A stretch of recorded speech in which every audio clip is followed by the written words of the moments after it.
Gaming, and something we'll have to note for Team Solomid throughout the entire tournament is a Nidalee ban that's going to have to go down. Well, they banned Nidalee in 14 of their 14 NALCS playoff games, and they're not going to be picking it up for Worlds. I think that's pretty clear. That is just a ban used every single game, a definite weakness in TSM's overall strategy they're going to have to overcome.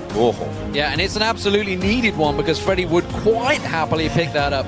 Kale also banned out, and that you may be thinking is towards Jesus or Freddy, but no, it could well be N-rated. He's played his support 3 times throughout the season. Zed, of course, focused towards Bjergsen. A big one for me, though, is Syndra going to be banned? SK have let this one through before, despite the fact in Europe they know the champions in that mid lane, big players like Froggen, like Peke, can play it well, just like Bjergsen can, but they're happy to go up against it. Aatrox targeted towards Freddy. That's going to put Freddy uncomfortable, and there is the Syndra ban. Definite target banning. However, I think the big reason they banned Syndra there is they would have loved to ban Alistar or Maokai, but if you're not going to be able to control them, you just have to be able to trade them back and forth. Dyrus picking Alistar, I expect Maokai to come back on the other side. Ooh, awesome pickups to start. The cow does get through in game 2. As we go through the group stages, Freddy and Gilius now to pick up. Eyes on Gilius as well. Consider him to be an impact here to come in for the team if he can continuously play as Svenskeren did. Like they said, a little bit of counter jungling, but will he fall into that style? It's a fair bit of pressure. He was just in a pretty pressure-packed situation, actually, on Unicorns of Love. He qualified for the LCS. He ends up picking Kha'Zix, which is something Svenskeren actually was 6-1 on the playoffs with, so he's really just trying to fill his shoes, not change anything strategically for SK. They didn't rely on jungle shot calling to begin with. Most of their shot calling comes from Freddy 1-2-2 in the top lane. So maybe they can just pull off their normal strategies here. It does, of course, mean that Lee Sin has snuck through.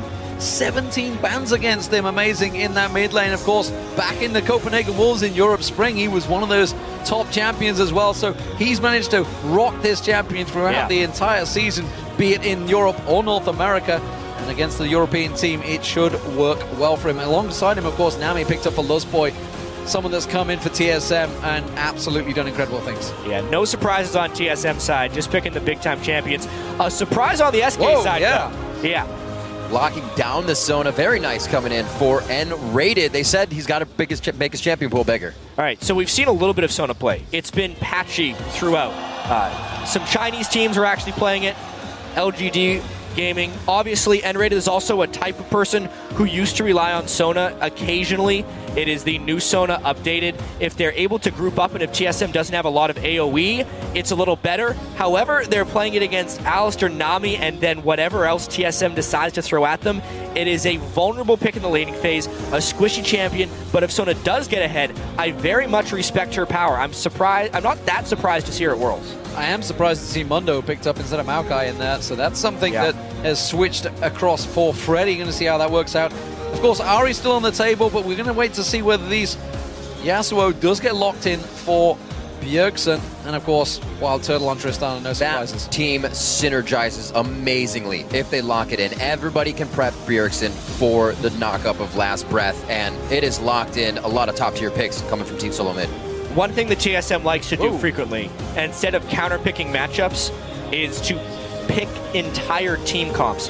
And this is very similar to the Yasuo compositions they ran throughout the regular season when they would go for Yasuo. The only difference is they would run Lulu in the top lane, but they have a monster in there with the cow as well. So every single person on that team can contribute to Yasuo's ultimate, giving Bjergsen every single option he wants as far as which target to go for, and really trying to set him up to carry.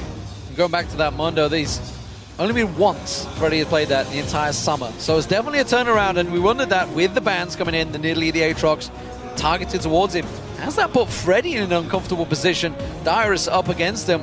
We'll see how it works out for him. It's true, one of the big stories that we need to follow here is whether or not Dyrus can neutralize Freddy and kind of take him off of his game. As a shot-calling top laner, if you're struggling in your own lane, you're not going to be able to make very many good initiation plays. Also, Mundo himself isn't a very good initiator. It will be kind of difficult for SK to find the right type of plays throughout the map. Well, with the match about to get underway, we'd like to turn our attention to Twitter. Tell us who you think will score first blood. Use the hashtags TSMWin or hashtag SKWin.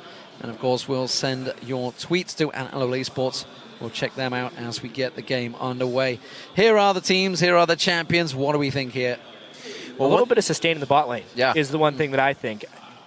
Not necessarily a huge lead here for Trisnami. If they can land a few big-time bubbles, it will be very interesting to see whether Enrated can stay alive. I think that bottom lane is potentially the weak point. Potentially the weak point of TSM. Wild Turtle has struggled massively in laning phase near the end of the North American season, and he needs to pick it up for Worlds. And here we are, Game 2. Coming out of Group B for this one. TSM versus SK Gaming. As we said, Gilius stepping in for Svenskeren throughout this. And we are going to see the game underway. Well, one thing I never thought I'd hear in Taipei There you go. is the TSM chant. Clearly the home favorites here. Perhaps. In Taiwan, who knows? Coming out right away. So one thing that's always intrigued me about SK is they're the team that is all right with taking breaks, but they'll come back a little weaker than they usually do, and even did so coming into Worlds, but it's kind of a stop the burnout factor for them. It's one of those teams, we talk about their sports psychologists frequently, but during the summer split, when they were slumping, when they came out of the slump, Candy Panda was very upfront about it. He said, we slumped because we were slacking off. We weren't practicing as much because we didn't want to burn out before the end of the season. They started grinding near the end of the season. They made it back into the playoffs. They gave Alliance a great run in the semifinals. Many people think SK was actually the second best team in Europe after playoffs. Of course, all of that changes with the Gilius substitution in the jungle right now. But it definitely has to be noted. Maybe they're going to be more fresh than other teams. Yeah, and the Gilius substitution is obviously a big point in this one. But you would say, despite the fact he's a fresh-faced kid coming into this one, thrown into the World Championships, completely wouldn't have expected that. He was a challenger team not too long ago. He has performed brilliantly on Unicorns of Love. You cannot deny it. However, it is a very different team. That's all about supporting Power of Evil in the mid lane.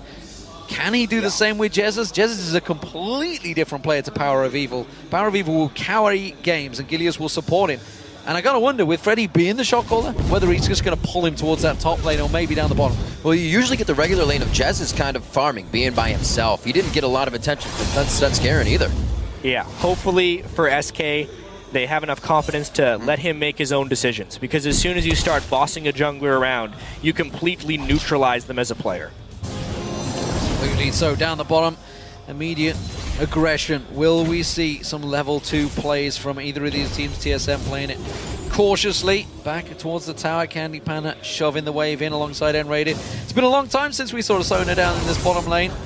I'm ready for it. I was watching a whole bunch of LGD games, and their support would often pair it with Graves, and they had a lot of success in the laning phase. The damage output, when they get both people in that new Q snuggle zone, they can get a whole bunch of damage when they decide to go for a trade. Giving out all the hugs to start off the game. Looks like pretty on par for both junglers here as they start. We may get treatment for the bottom lane from both if they decide to go straight there. A lot of pressure in this game. We talk about pressure for Dyrus and being able to perform here. Did quite well in the playoffs for Team Solomid. Also talk about Jez's, who's talked about his confidence kind of being shaken. And he's quoted himself as that. I have to really wonder what's going to happen in this mid lane. Bjergsen is just so good in the mid lane. And obviously, Jez's is not the most hyped mid laner. He just kind of has to get by. He's usually pretty consistent as well. This is a tough one, though. Yeah, looks like Bjergsen's trying to set him up here, trying to force him off to the left-hand side. Amazing, ready and waiting to go, but doesn't look like he's taking the bait right now. Jez is going pretty deep on this one. He's in trouble. Can they get him down? Manages to dodge the Sonic Wave. Ignite was also used. Heal flash by Jez as Summoner spells burnt on both sides, but Jez is safe for now. Gotta say, my boy's very impressed when an early level 3 Yasuo can get off that attack. You already have the wall or the Q up. They know it's coming. Jez has had to blow the flash. Really nice move there by Bjergsen. Obviously fairly aggressive. If Gilius would have been there for a counter gank, it would have been rather dangerous. Amazing also burned his flash. So at the end of the day, it is a 2-for-2 summoner trade. Not actually that great of a thing for TSM. Bottom lane still quite back and forth. More pressure in the mid lane. Jez is going to get a bit of attention from Gilius. So it's going to be different for them, but he is still going to play it safe and not show that Gilius is there. Good control by them. This is tricky, I feel. Bjergsen well aware of the fact that if Jez is being that aggressive, that far up the lane, he knows there is Gilius waiting in the wings just off the side there. He calls in the reinforcements. Amazing waiting there. Doesn't look like we're going to see some play, but Jesus may well get caught out again here. Pulse defensive ball will get knocked up. Here they go. Sonic Wave does catch this time around. First blood is coming. It's amazing that gets it for TSM. That mid lane jungle synergy brought all the way over from Europe. Definitely starting to work out even more for TSM. Every single game, they seem to get better. Bjergsen now level 5 and should punish Jesses with no summoners. And it's great. History repeats itself for TSM. Ooh, top lane Dyrus getting a little roughed up there by Freddy. I talked to a lot of people about Alistar in the top lane, and I was actually one person that was of the opinion that you can manage him, especially with a Mundo. If you can somehow sustain through him, Doran shield Freddy with a lot of health regen as well. You remove his ability to out-harass you with Headbutt, and then you start turning around with more damage in teamfights. It definitely feels like Freddy is ready for this one. That's why they didn't pick Maokai, because they wanted that matchup. And one thing that always catches you out as a player is, of course, the fact that Alistar, without the ultimate, is squishy in all things. You think you're this big, giant tank. Without items, you can be handled. Freddy returns, teleport used by both top laners to come back in there, and they immediately go straight back at it, going straight in with that headbutt. Freddy almost certainly has health regen runes in that top lane. Currently with the Giant Spell, he's at 49 health regen per 5 seconds. He's really going to be able to withstand that Dyrus headbutt, and it's basically a neutralized farm lane. There is no bully potential from Dyrus in that lane anymore. Amazing. Looks like he wants to get Freddy a little bit of aggression here in the top lane. Jesus trying to keep himself safe there, and it looks like Freddy's gonna have a little bit of trouble. Amazing, slowly waiting on the outside. Gilius nowhere near this one. They're trying to go before Freddy has his ultimate, but he's still pretty tanky. Is he going to be tanky enough? Flashes out, Sonic Wave catches on, but he can just walk away from this one, as you mentioned, with that giant belt on him. Yeah, is no problem for him. One thing that has happened though, Jesus forced back to lane early on there, had to go and respect it, goes for the cloth armor. Fantastic pickup there by Freddy. Almost nullifies the fact that you can dive that Mundo before 6 and get him down. I like it a lot. Back down to the bottom lane. Candy Panda is really using a lot of that mana to get himself in range. Wild Turtle and Muskboy continue the harass from this lane that has come so far this season for Team Solomid. Both are very close to level 6 right now. You can see they're sizing each other up, seeing who can land it. Will it be the wave? Will it be the crescendo that starts things off? Of course, Dragon could easily follow. This is the right time. The junglers are up in the top half of the jungle, so it's both a straight-up duel between these two. And Radiant taking some damage. It's TSM that you would feel are in the stronger position right now, but that crescendo in the right point can be critical. They still have Wild Turtle on Trist. If they can get him out of the laning phase unscathed, it's a huge boon for TSM. Even when he was getting beaten in laning phase, he was still having good team fights with Trist, and they're going even actually down bottom. Gilius back to the mid lane, just for a cross, making sure Amazing isn't trying to make a return pass, but it looks like TSM is happy with that first kill they got here. It's going to definitely give them a spike if they go for that first fight, but they're going to have to be careful. It is a great fight team coming from SK. More pressure to the bottom lane here. No shots on either turret yet, but you can just see how dominant Wild Turtle is on that Tristana. Tricky stuff in this bottom lane. Level 6, imminent between the two. Junglers are down in the lower half of the jungle, and Dyrus, he is on a warpath. This is the Alistar dive. He can't do anything to Freddy, so why not go mid for Jesses? Right into the wall, will stop him up for a little bit longer. The synergy comes in from the Mad Cow. Jez is ignited, Jez is down. The only way Jesses lives through that is if he flashes while Dyrus is trying to headbutt him. He does not, he gets displaced. Bjergsen ults on top. It is a systematic, well-executed gank by TSM. And the blue also being stolen away by Amazing. He took his own, now he's going to take theirs, and that's a big problem for Jesses. He needed to get hold of that. He needs to try to keep up with Bjergsen. You can see the CS difference is starting to become huge between them, and he knew that coming into this game that Bjergsen versus Jesses was going to be a critical point. And now we're going to get a 3v2 dive on bottom. It's in a ward though. Gilius will try and counter gank this one, but Amazing goes it. Oh, not quite going to land it. Candy Panda. Gilius tries to react, comes across, catches the crescendo on Amazing, and that is the first kill for SK. That was right on the point, the edge of the crescendo, but N-Rated landed it. What a spectacular shot right there by N-Rated. Doesn't even have to burn flash. Definitely well practiced on Sona. That's exactly what SK needed to just stay survived in this game. Gilius has been completely outmatched by Amazing up until that point where the ward of the bottom lane and the crescendo of the bottom lane is able to help him out against the enemy jungler. Another Giants belt coming in for Freddy here. Looks like he's got to keep his pants up a little bit more. This lane, definitely going to be a long fight lane if it goes down to it. We see the Triforce already coming out here for Dyrus. Things getting crazy up there. Yeah, and I wonder if that amazing play would have pulled off. That would have been a Dragon for TSM, I feel, but it's definitely put stops on that one. It's delayed it for a while. We talked about SK's weak laning phase. It is very much showing right here. The mid lane, of course, big, strong, dominant force. Wild Turtle on Tristana. If he can get going on that ahead of Illusion, it is a win in lane phase regardless. The top lane, big difference in farm, but Dyrus has already roamed. He's already got himself an assist. Everything TSM has used has been towards Bjergsen, and that's really their power point right now. He's got a 2-level advantage onto Jess's. I suppose SK is trying to come back by just building multiples of the same items, double giant belt, triple longsword.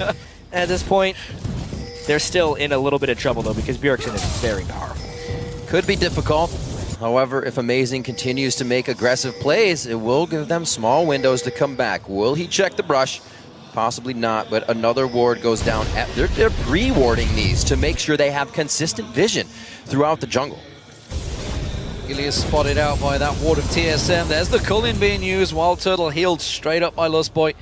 No problems there. Double buff still on Gandy Panda, remember, from that earlier gank by Amazing. That's about to wear off. Gilius, a little bit of counter jungling here, but Amazing. He's creeping around the back of Jesus, but he's spotted.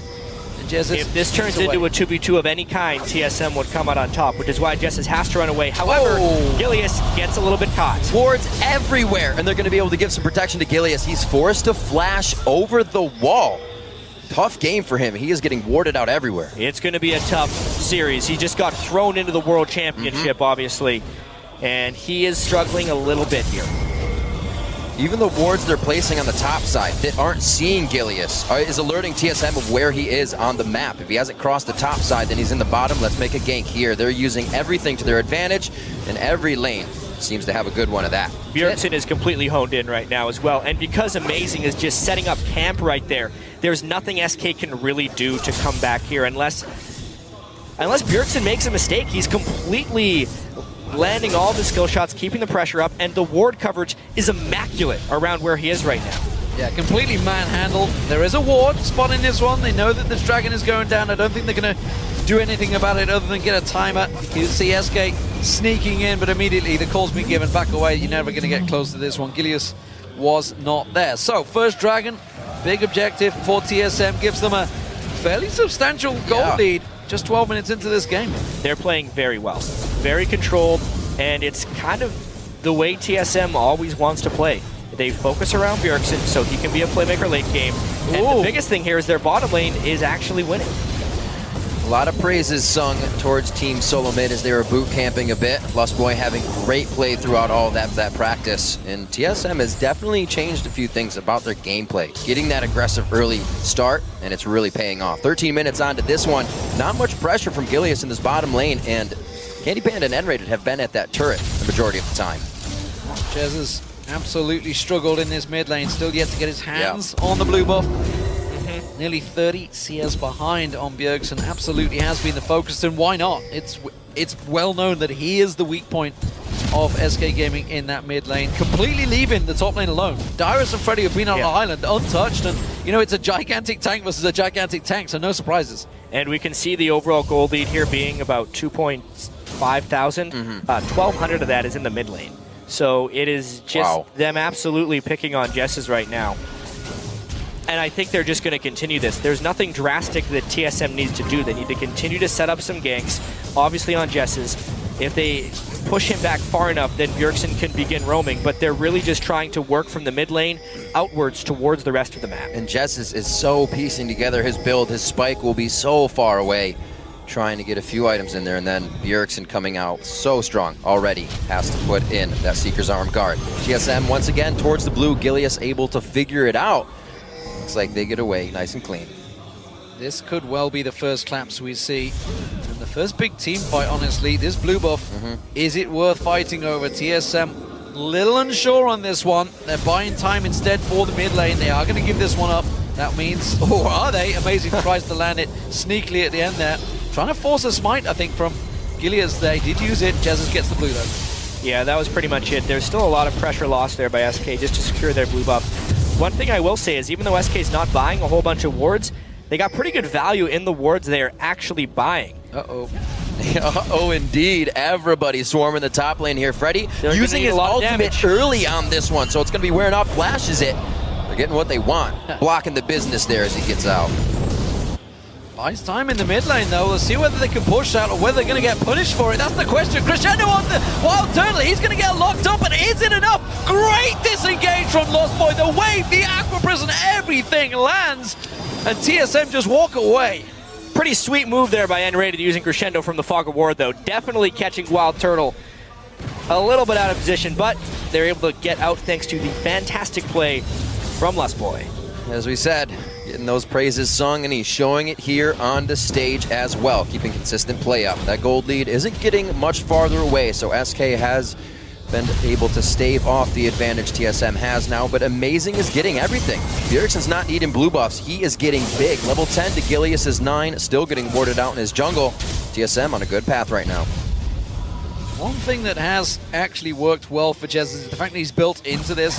You just saw there, while he did get a little bit of damage on him from Bjergsen, it didn't do as much this time. He's got them Seeker's Arms Guard. It has delayed his build. You can see he hasn't got that Athenes yet, but he's built correctly. Hasn't managed to stick to his path, built against what he needs. And it is going to be a simple game of delaying for SK Gaming, honestly. They need to get a lot of items on Jesus, but the fact is Bjergsen is going to have those 2 critical items before he gets there. And I feel like Freddy is just hoping he has enough armor to withstand a late game Wild Turtle.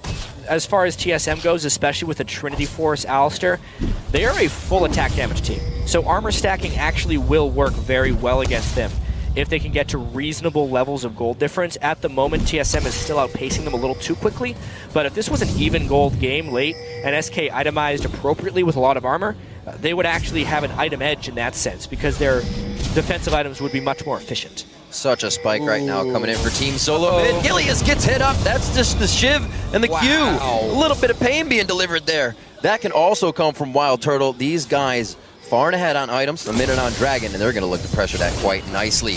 Forced to back off. Gilius heads back to the jungle. Looks like he's cleaning up what he can. Still warded out on the top side. They are not making it easy for the newcomer. I can't tell whether that was gutsy reaction from Gilius to not flash there or simple shock. He was just like, I've just lost half my hit points, guys. I don't know what happened. He had Orianna right behind him, so Yeah, obviously Bjergsen was just being a little bit safe. It was still real scary, though. Sightstone on Lee Sin very early as well. Lizard Elder, for a second I thought it was a Sightstone Kha'Zix, but no, that's just a normal build for me.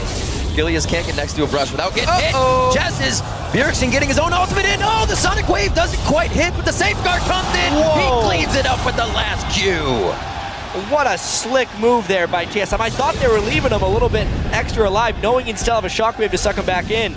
Amazing making it out just in the nick of time, barely taking any damage. Oh, Crescendo does not land this time around, and that's the Aqua Prison followed by the bubble. Brilliant play, but then Raiden gets away. Wild Turtle not going to get turned around. Candy Panda wants to pursue, but Amazing's coming in around the side. Candy gets back up towards him, comes around the backside and ready. Sonic Wave doesn't land. No reactions. Bjergsen comes in. Dyrus teleports in. They are so dead. 5-man pylon in the bottom. SK Gaming in all sorts of trouble. Freddy comes down to join the party, but he's simply just another death for TSM. That's a double for Wild Turtle. 3 for 0.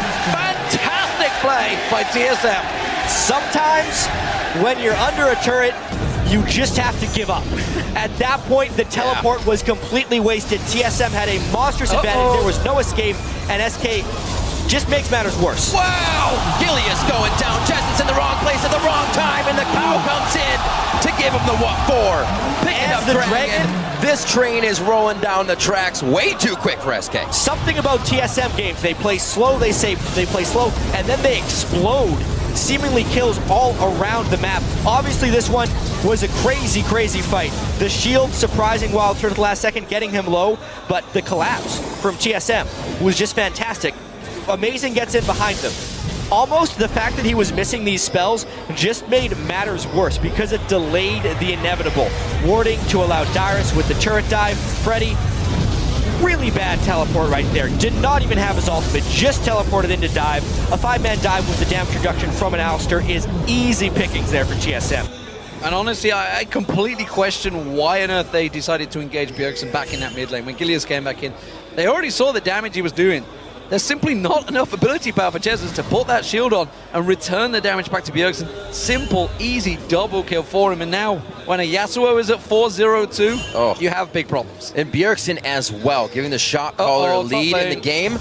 Top lane indeed, trying to lock down once more onto Freddy. He should be all right on this one, backing off. Like you said, Jat, sometimes you got to leave that turret. This turned into a stomp very quickly. 9,000 gold at 20 minutes. They took advantage of Gilius. They did. That's not a goal to come back. They took advantage of everyone. This is true. On SK, it really feels like the bottom lane stood true. Freddy, he was trying to pull a stalemate lane, but he could not control Dyrus's roam. And every member of TSM has contributed. No one more than Bjergsen though. Good lord, Freddy in trouble. He's going down. Flash is out, but that's not going to be enough. You cannot survive the damage that Bjergsen has. And that's with a Randian Zome and Giant Spell and a Chain Vest. He still gets shredded. Dyrus turning on towards Candy Panda. 2v1. Has he got the damage? I think Candy Panda must have gone deep on towards the tower to have this much damage. He's got that Triforce move speed. He's still going. There's so much that the other team can do with this. Dyrus is holding Candy Panda and Enrated hostage right now as TSM runs amok on the map. Oh, Gilius going down. What? Turtle finds himself a target. Dyrus bullies out two. Both Candy Panda and Enrated. Middle lane is wide open. It's only Jesus that's holding ground, and Bjergsen fancies it. Maybe he's going to sniff for it. No. Early Baron. Why not? Why not? Everything's going on for them. 10,000 gold lead. They built a bloodthirster on Yasuo, which we've seen from a few players, actually. Yeah. I'll let the analyst desk cover that one because I want them to talk about bloodthirster on Yasuo. More lifesteal, a little bit of a shield, less solo potential, but this is just TSM turning scrim results into absolute domination. That's a really good way to put it. They're at the playoffs. Reginald said, play it like a scrim. Let's just see this one more time. Yeah, Gilius, what the hell was he thinking? you made a big mistake right there. Wild Turtle is really strong. Did he even evolve? That's just Forcing yourself to make tilt plays. play. I mean, that's a Kha'Zix that has evolved his spikes and his leap, trying to solo and isolate a target. Maybe if he maxed an evolved Q, maybe then he could take down Wild Turtle. If not, he has no chance. And it's going to get harder and harder. 3 static shifts across the board. Every lane is going to be pushing at max speed right now. And TSM is not going to be stopping. SK finally putting everything back into the middle. Freddy still loves to go for the 1-4, so he's going to try and keep Dyrus at bay. But it's only going to be too long. It's not going to be too long before TSM's right in the base. Could we legitimately be seeing the first time TSM make it out of a group stage at Worlds? They are looking strong here, honestly. Not getting too far ahead. No doubt about it. Well, technically you could argue they were in the quarterfinals at Season 2, but that's because they got a direct seed there. TSM, though, legitimately have come to this World Championships with the best chance they've ever had, and we're hearing absolutely great things about them from scrims. They have 2 games today as well. There's 3 different teams in their group. TPA, they will not play today. Starhorn Royal Club, they will. And they're going to have a lot of momentum after this one because they have put on a spectacular performance here. Just looking for more. They got 3 static shivs. They got a 13,000 gold lead. Make that 13,500. And there's no reason for them to stop here. It's going up. They're definitely going to need the Swiss bank soon on this one. Inhibitor turret's going to be going down. 24 minutes. We're coming up. Right in the game. It could be SK going for broke here. They do deter Team Solomid just a little bit. And Freddy calls himself in. Here we go. The fight. Turtle gets hit up. Will he be able to keep it going? Everybody's jumping in and going for broke this time. Gilius gets hit up. Thrown down in the box. And they go for Freddy towards the fountain. He's going to go down. They're aced in their base at 23.5 minutes. And the surrender for Game 2 at Worlds Group Stages comes in from SK. Team Solomid takes the game 15-1. What a way to start their journey towards the World Championship. Obviously, they're playing against a wounded SK Gaming that was not together in this one. But they definitely knew how to finish that time. That is the fastest, most decisive game I have probably seen from TSM since they formed this roster for sure. And to do it on the world stage in their first game is spectacular. You gotta think, Bjergsen, we talked about him, is the pressure on him, the shot caller, the man of the moment for TSM, and by God did he perform on Yasuo this early on. From the very get-go, he looked like a man on a mission.